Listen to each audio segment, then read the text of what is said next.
"And why the infernal blazes," roared the other, "should I want to go by the train?" "We know all," said the professor sternly. "You're going to Paris to throw a bomb." "Going to Jericho to throw a jabberwock," cried the other, tearing his hair, which came off easily. "Have you all got softening on the brain? That you don't realize what I am? Did you really think I wanted to catch the train? 20 Paris trains might go by for me. Damn Paris trains." "Then what did you care about?" began the professor. "What did I care about? I didn't care about catching the train. I cared about whether the train caught me, and now, by God, it has caught me." "I regret to inform you," said Syme with restraint, "that your remarks convey no impression to my mind. Perhaps if you were to remove the remains of your original forehead and some portion of what was once your chin, your meaning would become clearer. Mental lucidity fulfills itself in many ways. What do you mean by saying that the train has caught you? It may be my literary fancy, but somehow I feel that it ought to mean something." "It means everything," said the other, "and the end of everything. Sunday has us now in the hollow of his hand." "Us?" repeated the professor as if stupefied. "What do you mean by us?" "The police, of course," said the Marquise, and tore off his scalp and half his face. The head which emerged was the blonde, well-brushed, smooth-haired head, which is common in the English constabulary. But the face was terribly pale. "I am Inspector Ratcliffe," he said, with a sort of haste that verged on harshness. "My name is pretty well known to the police, and I can see well enough that you belong to them. But if there is any doubt about my position, I have a card," and he began to pull a blue card from his pocket.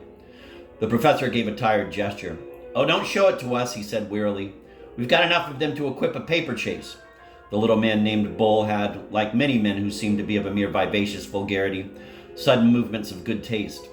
Here he certainly saved the situation. In the midst of this staggering transformation scene, he stepped forward with all the gravity and responsibility of a second, and addressed the 2 seconds of the Marquise.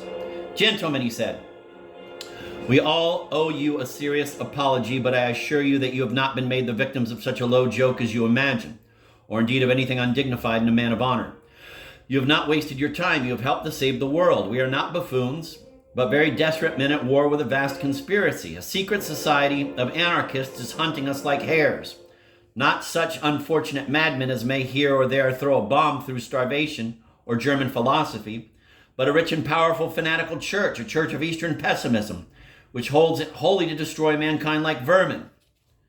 How hard they hunt us you can gather from the fact that we are driven to such disguises as those for which I apologize, and to such pranks as this one by which you suffer."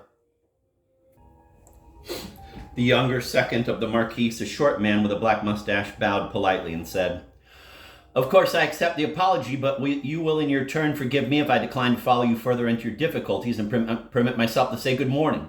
The sight of an acquaintance and distinguished fellow townsman coming to pieces in the open air is unusual, and upon the whole sufficient for one day. Colonel Ducroix, I would in no way influence your actions, but if you feel with me that our present society is a little abnormal, I am now going to walk back to the town." Colonel Ducroix moved mechanically, but then tugged abruptly at his white mustache and broke out, "No, by George, I won't. If these gentlemen are really in a mess with a lot of low wrecks like that, I'll see them through it. I have fought for France, and it is hard if I can't fight for civilization." Dr. Bull took off his hat and waved it, cheering as at a public meeting.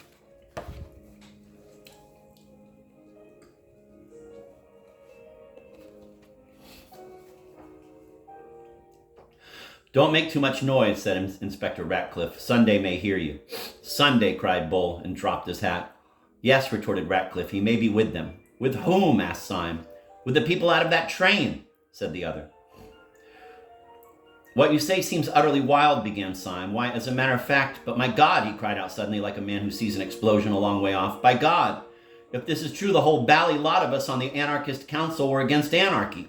Every born man was a detective except the president and his personal secretary. What can it mean?" "Means," said the new policeman with incredible violence. "It means that we are struck dead. Don't you know, Sunday? Don't you know that his jokes are always so big and simple that one has never thought of them? Can you think of anything more like Sunday than this? And he should put all his powerful enemies on the Supreme Council and then take care that it was not supreme?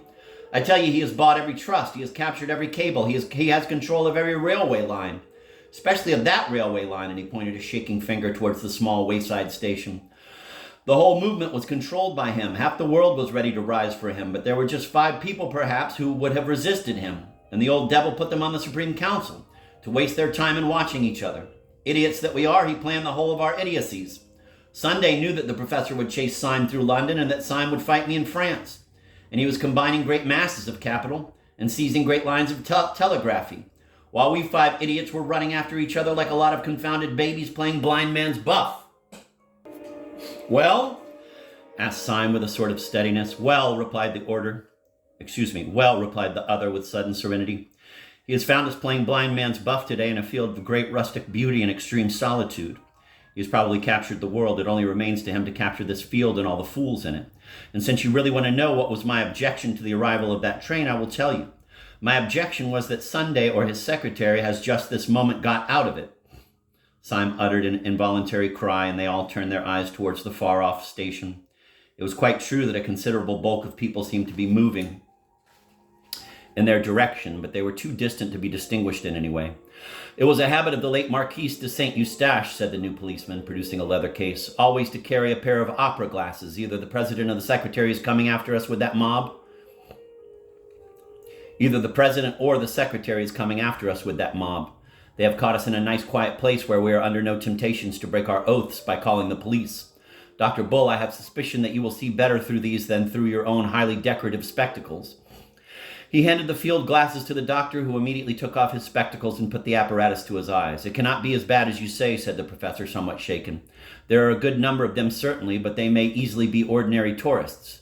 Do ordinary tourists, asked Bull with the field glasses to his eyes, wear black masks halfway down the face? Syme almost tore the glasses out of his hand and looked through them.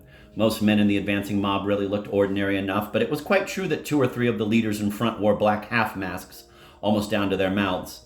This disguise is very complete, especially at such a distance, and Syme found it impossible to conclude anything from the clean-shaven jaws and chins of the men talking in the front. But presently, as they talked, they all smiled, and one of them smiled on one side.